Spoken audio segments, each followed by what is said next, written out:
Hello students, corporate accounting में हमारा topic redemption of preference shares continue था। कुछ प्रॉब्लम्स हमने लास्ट क्लासेस में सॉल्व की थी, रिडम्पशन ऑफ प्रेफरेंस शेयर्स की प्रैक्टिकल प्रॉब्लम्स। आज भी हम रिडम्पशन ऑफ प्रेफरेंस शेयर्स की ही प्रैक्टिकल प्रॉब्लम लेंगे। ऐसा क्वेश्चन लेंगे जिसमें कुछ ऐसा एडजस्टमेंट होगा जो हमने लास्ट क्लासेस में नहीं किया होगा। तो आज का क्वेश्चन है, ओएल लिमिटेड ने 100 रुपए वाले 5000 शोधनीय अधिमान अंश निर्गमित कर रखे थे जिन पर पूर्ण धनराशि मांगी गई थी। ये अंश 10% प्रीमियम पर शोधनीय है। कंपनी की पुस्तकों में निम्नलिखित शेष है। Redeemable preference shares of ₹100 5 lakh, तो ऊपर बता दिया था कि 5000 शोधनीय अधिमान अंश है और ₹100 का एक कैपिटल 5 लाख हो गई। कॉल्स इन एरिया, इस क्वेश्चन में कॉल्स इन एरिया का एडजस्टमेंट है, इसीलिए मैंने इस क्वेश्चन को लिया है आज की क्लास में। कॉल्स इन एरिया है इन्हीं प्रेफरेंस शेयर्स पे जिसका हमें रिडम्पशन करना है, 10,000 रुपए। जनरल रिजर्व है कंपनी के पास 3 लाख का, सिक्योरिटीज प्रीमियम है 40,000 और एक्सपोर्ट सब्सिडी रिजर्व है 2 लाख। अब देखो एक नया रिजर्व आया है इस क्वेश्चन में, एक्सपोर्ट सब्सिडी रिजर्व। तो एक्सपोर्ट सब्सिडी रिजर्व वैसे तो फ्री रिजर्व नहीं होता है, क्योंकि ये इनकम टैक्स एक्ट के अकॉर्डिंग जो लीगल प्रोविजंस होते हैं उसके अकॉर्डिंग बनाया जाता है एक्सपोर्ट सब्सिडी रिजर्व। बट कुछ टाइम बाद, जिनका टाइम मेंशन होता है उसके बाद ये फ्री रिजर्व हो जाता है। तो देखते हैं क्वेश्चन इसके लिए क्या बोला है, कि इसके लिए क्या बताया हमें, ये फ्री रिजर्व है या नहीं, आगे बताएगा क्वेश्चन हमें। यह क्या हुआ कि 4 व्यक्तियों को निर्गमित किए गए 500 अंशों पर अंतिम मांग बकाया है। अच्छा, ऊपर जो कॉल्स ने एरिया दे रखा था 10,000 रुपए, वो कितने शेयर्स किए, 500 शेयर्स। ऐसे 4 लोग हैं जिनको 500 शेयर्स इश्यू किए थे और उनकी फाइनल कॉल अभी भी ड्यू है, उन्होंने पेमेंट नहीं किए, बकाया है। और इन 4 व्यक्तियों के पते की जानकारी नहीं है। निर्यात सहायता संचय के 50,000 रुपए लाभांश के रूप में वितरण हेतु मुक्त है। दे दिया ना क्वेश्चन है कि जो एक्सपोर्ट सब्सिडी रिजर्व है ऊपर कितने का बताया था, 2 लाख रुपए का, उसमें से सिर्फ 50,000 रुपए ही लाभांश के रूप में वितरण के लिए मुक्त है। और फ्री रिजर्व मैंने बताया था, फ्री रिजर्व मीन्स ऐसे रिजर्व जिनमें जो अमाउंट क्रेडिटेड है वो डिविडेंड डिस्ट्रीब्यूशन के लिए फ्री हो, उसे हम फ्री रिजर्व कहते हैं। तो एक्सपोर्ट इंसेंटिव रिजर्व के लिए इसने दे दिया कि 2 लाख में से 50,000 ही फ्री है। तो एक्सपोर्ट सब्सिडी रिजर्व कितना फ्री होगा हमारे पास, 50,000। सामान्य संचय और प्रतिभूति प्रीमियम का शेष शोधन के काम में लेना है। जनरल रिजर्व वैसे फ्री रिजर्व होता है और सिक्योरिटीज प्रीमियम भी ये कह रहा है कि रिडम्पशन के यूज में लेना है। लेकिन हमें पता है जो सिक्योरिटीज प्रीमियम होता है, प्रतिभूति प्रीमियम खाता होता है, वो फ्री रिजर्व नहीं होता, वो कैपिटल रिजर्व होता है। तो सिक्योरिटीज प्रीमियम को हम यूटिलाइज तो कर सकते हैं रिडम्पशन में, लेकिन सिर्फ प्रीमियम का पेमेंट करने के लिए। अगर हमारा रिडम्पशन प्रीमियम पर है तो हम सिक्योरिटीज प्रीमियम के अमाउंट को यूटिलाइज कर सकते हैं, लेकिन प्रेफरेंशियल कैपिटल का रीपेमेंट करने के लिए कैपिटल का जो अमाउंट होगा उसके लिए हम सिक्योरिटीज प्रीमियम को यूटिलाइज नहीं कर सकते। आगे क्या है, सामान्य संचय प्रतिभूति प्रीमियम का शेष शोधन के काम में लेना है और कमी, और अभी भी पैसा कम पड़ रहा है तो उसे 10 रुपए वाले इक्विटी अंशों को सम मूल्य पर निर्गमित करके पूरा करना है।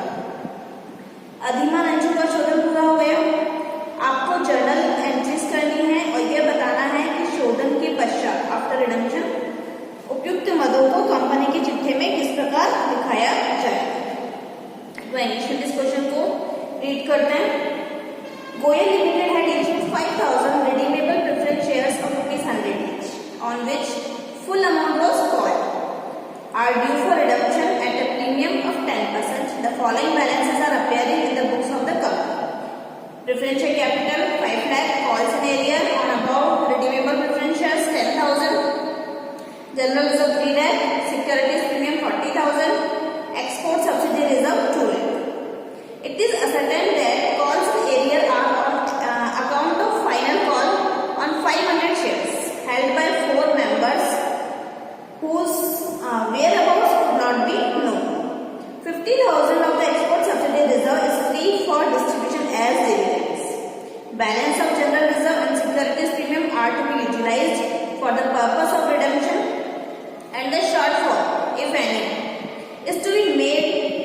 goodbye issue of equity shares of ₹10 each at par. The redemption of preference shares was duly carried out. You are required to give the journal entries and show how above items will appear in the balance sheet of the company after redemption.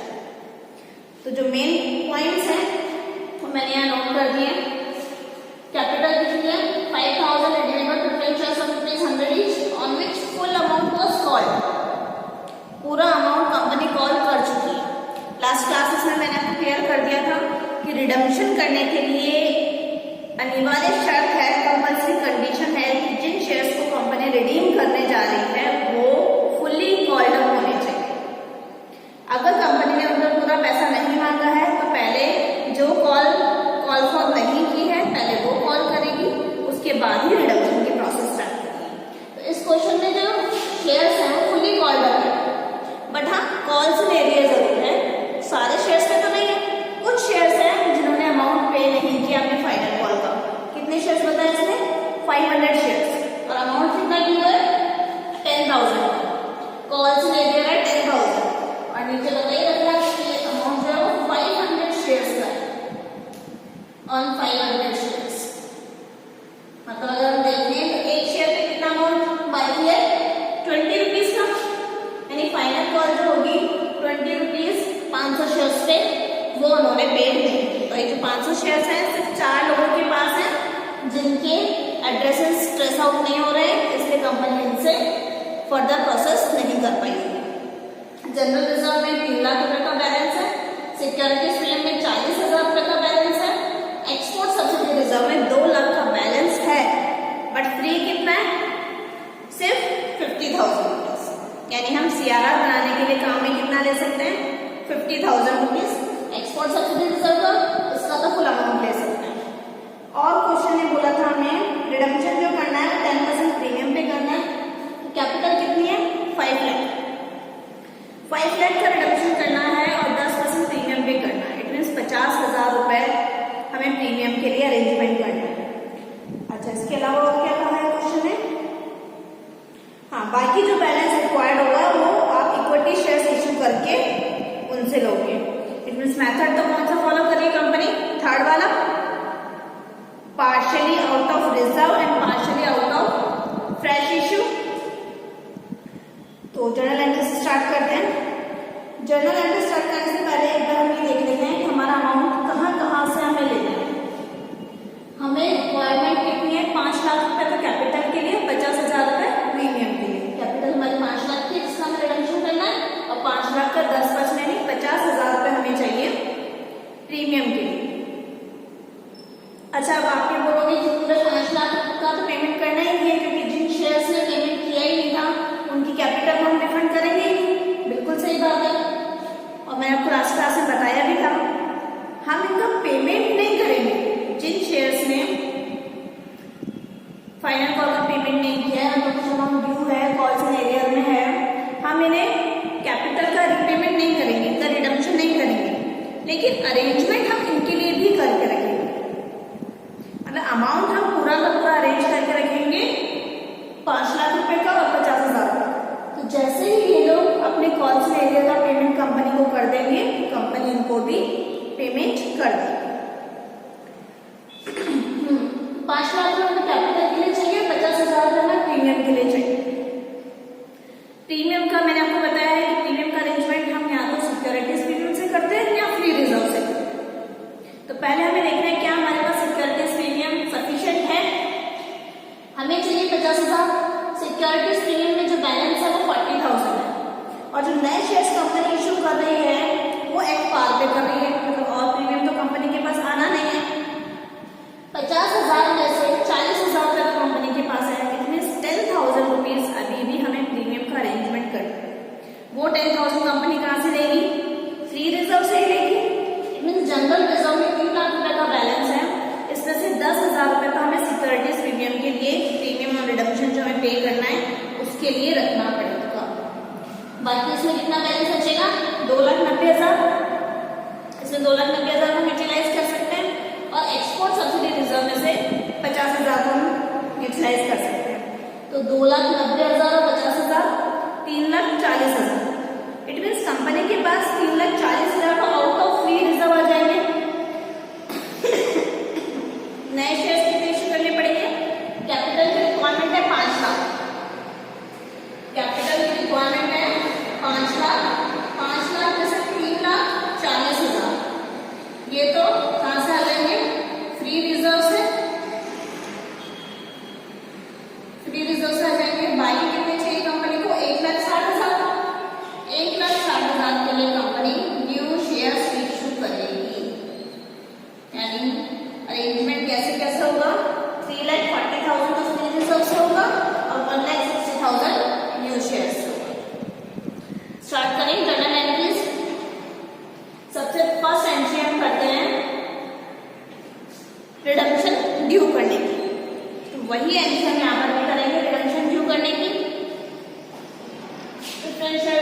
redeemable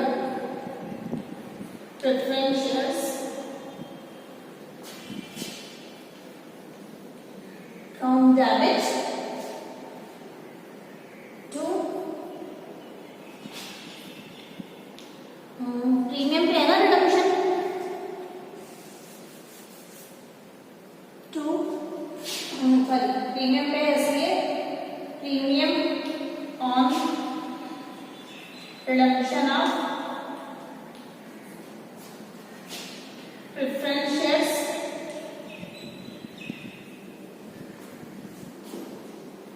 to preference share holder.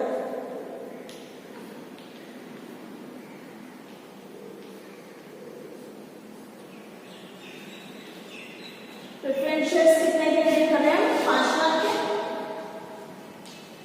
Premium 10% है 50,000। To preference share holder को कितना payment करना है? 5,50,000। अब इसका arrangement करें तो arrangement के लिए हमें पता है हमें कहाँ से पैसा लेना है, जनरल रिजर्व से लेना है, लेकिन कितना? 2,90,000 और एक्सपोर्ट सब्सिडी रिजर्व से लेना है 50,000। चलो इससे पहले हम प्रीमियम का अरेंजमेंट करते हैं। प्रीमियम हमें पता है कहाँ से लेना है? सिक्योरिटीज प्रीमियम से। तो securities premium upon damage, securities premium से 40,000 ही है इसमें, तो 40,000 लोगे सिक्योरिटीज प्रीमियम से और 10,000 जो आपका शॉर्टेज हो रहा है वो आप लोगे जनरल रिजर्व से। General reserve account debit to premium on redemption, premium on redemption of preference shares. General reserve से ले लिया 10,000, टोटल प्रीमियम ऑन रिडम्पशन का अरेंजमेंट हो गया 50,000 का। अब सीआरआर क्रिएट करते हैं। सीआरआर के लिए हम ले रहे हैं जनरल रिजर्व से, तो जनरल रिजर्व अकाउंट डेबिट और export subsidy reserve, export subsidy reserve account debit. General reserve में 3 लाख था, 10,000 रुपए हमने प्रीमियम के लिए अरेंजमेंट ले लिया इसमें से। अब इसमें बैलेंस है 2,90,000 और एक्सपोर्ट सब्सिडी रिजर्व का हम कितना यूटिलाइज कर सकते हैं? 50,000 टू सीआरआर कितना? 3,40,000, 3,40,000। 5 लाख की कैपिटल से 3,40,000 का सीआरआर बन गया। बाकी 1,60,000 के लिए हमें इक्विटी शेयर्स इशू करने हैं। जो नए शेयर्स इशू करने हैं वो एच पार पर है अकॉर्डिंग टू क्वेश्चन। तो 1,60,000 के लिए 10 रुपए वाला एक शेयर इशू करना है। कितने शेयर्स इशू करने पड़ेंगे? 16,000। बैंक अकाउंट डेबिट टू, यहाँ पर मैं सिंगल एंट्री कर रही हूँ, इक्विटी शेयर कैपिटल। वैसे हमने अभी तक आपको क्या बताया? Bank account debit to equity share application and allotment, फिर एप्लीकेशन का पैसा ट्रांसफर करना होता है कैपिटल को। सारा पैसा एक साथ ही कॉल कर रही है कंपनी। 2 एंट्री की जगह मैं यहाँ पर एक एंट्री कर रही हूँ, आप 2 एंट्री भी कर सकते हो। Bank account debit to equity share application and allotment, then equity share application and allotment account debit to equity share capital. 16,000 equity shares of rupees 10 each issued for cash for purpose of redemption of preference shares। तो 1,60,000 है कि हम new capital issue कर रहे हैं। Total हो गया 5 lakh rupees capital का अरेंजमेंट और 50,000 रुपीज प्रीमियम का अरेंजमेंट तो हमने कर दिया। अरेंजमेंट सारा कंप्लीट हो गया। अब हमें क्या करना है? प्रेफरेंस शेयर होल्डर्स को पेमेंट करना है। एंट्री क्या होगी? Preference share holders account debit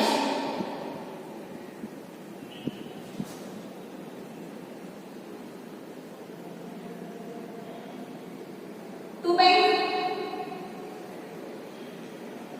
यहाँ पर एक बात आपको समझनी है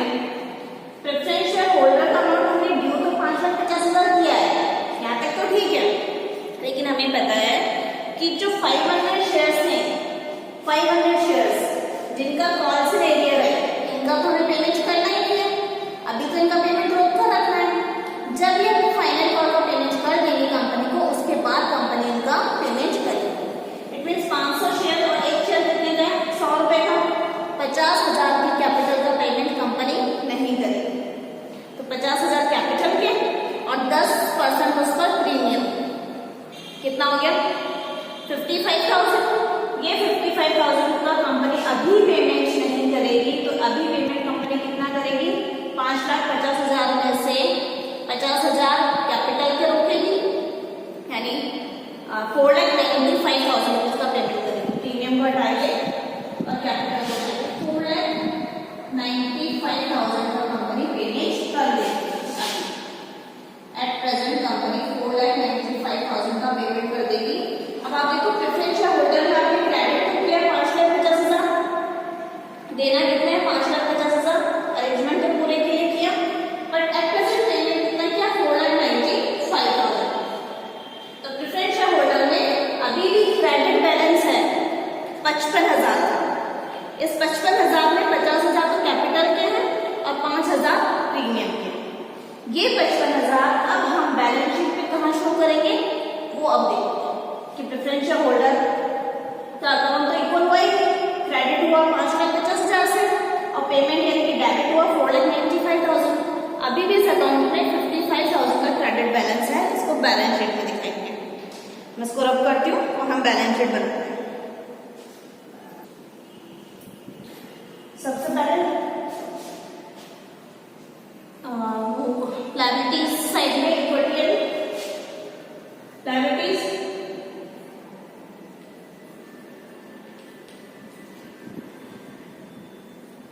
इक्विटी एंड लायबिलिटीज, इसमें फर्स्ट हेडिंग क्या होती है हमें? हमारी share holders fund,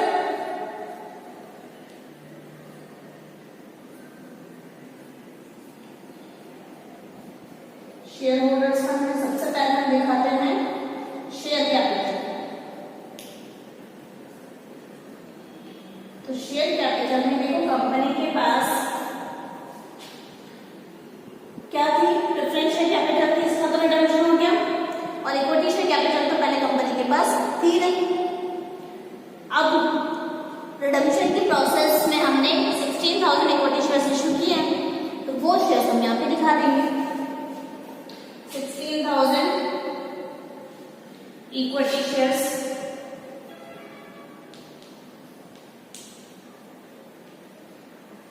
of rupees 10 each, 1,60,000। और कोई कैपिटल अभी कंपनी के पास है नहीं। हाँ, प्रेफरेंस शेयर कैपिटल ड्यू जरूर है, बट उसको हमने प्रेफरेंस शेयर होल्डर में ट्रांसफर कर दिया। जब हम कैपिटल का अमाउंट होल्डर में प्रेफरेंस शेयर होल्डर में ट्रांसफर कर चुके हैं, अब हम इसे अभी करंट लायबिलिटीज में दिखाएंगे, कैपिटल की हेडिंग में नहीं दिखाएंगे। शेयर कैपिटल के बाद second reserve and surplus,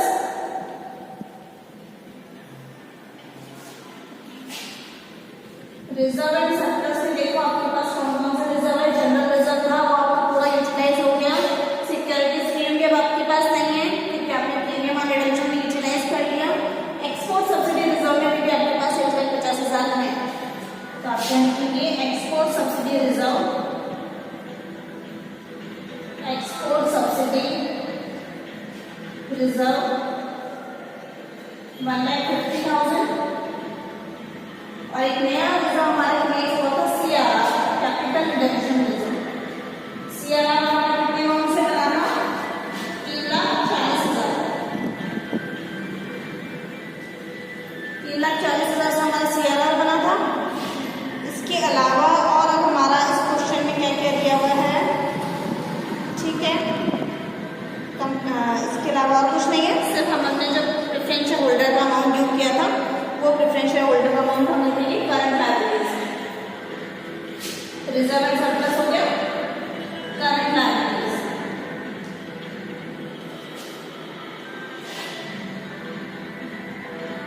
current liabilities में प्रेफरेंस शेयर होल्डर्स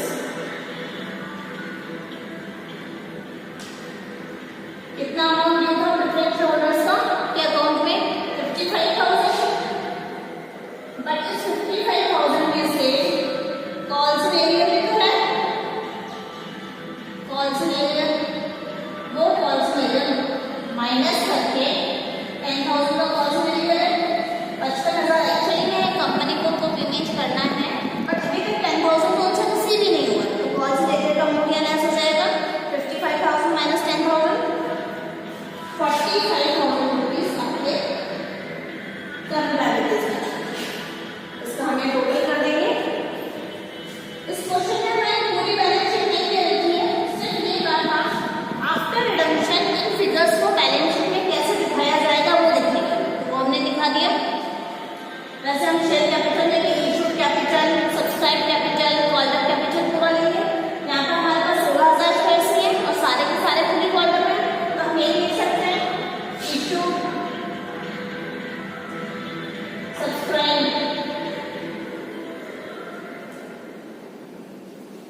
50,000 का पेमेंट तो अभी कंपनी को करना ही नहीं है। जब वो लोग कंपनी को फाइनल कॉल का पेमेंट करेंगे, कॉल से लेकर का पेमेंट कर देंगे, उसके बाद ही करना है। तो उस फर्स्ट एंट्री में कंपनी पूरा पैसा ट्रांसफर नहीं करके प्रेफरेंशियल कैपिटल का 50,000 छोड़कर बाकी का अमाउंट जैसे 4,50,000 होता उतना ही प्रेफरेंशियल होल्डर में ट्रांसफर करते। तो कैपिटल का अमाउंट कितना ट्रांसफर किया प्रेफरेंशियल होल्डर में? 4,50,000। इट मीन्स 50,000 अभी भी कैपिटल अकाउंट में है। अगर ये प्रोसेस कंपनी फॉलो करती है तब हम जो प्रेफरेंशियल कैपिटल थी उसको हम कैपिटल में ही दिखाएंगे। कहाँ दिखाएंगे? यहाँ दिखा दिया 16,000 equity shares rupees 10 each, 500 shares थे, 500 redeemable preference shares of rupees 100 each, 50,000 और 50,000 में से कॉल से लेकर माइनस कर देंगे 10,000, तो 40,000 तो कैपिटल की हेडिंग में दिखाएगी कंपनी,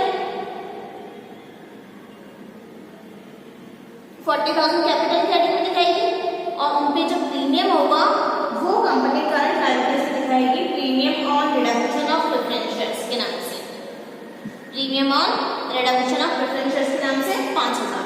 तो 40,000 का कैपिटल की हेडिंग में आ जाएगा, 5,000 करंट लायबिलिटीज में आ जाएगा। तो बैलेंस शीट में दोनों तरीके से शो किया जा सकता है। अगर हमने पूरा पैसा प्रेफरेंशियल होल्डर में ट्रांसफर कर दिया तो प्रेफरेंशियल होल्डर को करंट लायबिलिटीज मानते हुए करंट लायबिलिटीज के सब हेडिंग में शो करेंगे। और ये प्रोसेस कब फॉलो किया जाता है? जब कंपनी को ये एक्सपेक्टेशन है कि नेक्स्ट 12 मंथ्स में, अगले 12 महीने में जो ये कॉल से लेने वाले प्रेफरेंशियल होल्डर्स हैं ये अपना पेमेंट कंपनी को कर देंगे नेक्स्ट 12 मंथ्स में। तो तब कंपनी इस तरीके से प्रोसेस को फॉलो करती है कि पूरा पैसा प्रेफरेंशियल होल्डर में ट्रांसफर कर देती है और प्रेफरेंशियल होल्डर को करंट लायबिलिटी मानते हुए करंट लायबिलिटीज में दिखाया जाता है जो उनका बैलेंस ड्यू होता है उनको पेमेंट करना। अदरवाइज कैपिटल का अमाउंट कैपिटल की हेडिंग में और जो प्रीमियम का अरेंजमेंट कंपनी ने कर रखा है जो ड्यू है उनको देना वो करंट लायबिलिटीज। क्लियर है? चलिए नेक्स्ट क्वेश्चन में कुछ और एडजस्टमेंट्स लेंगे प्रेफरेंस शेयर्स के।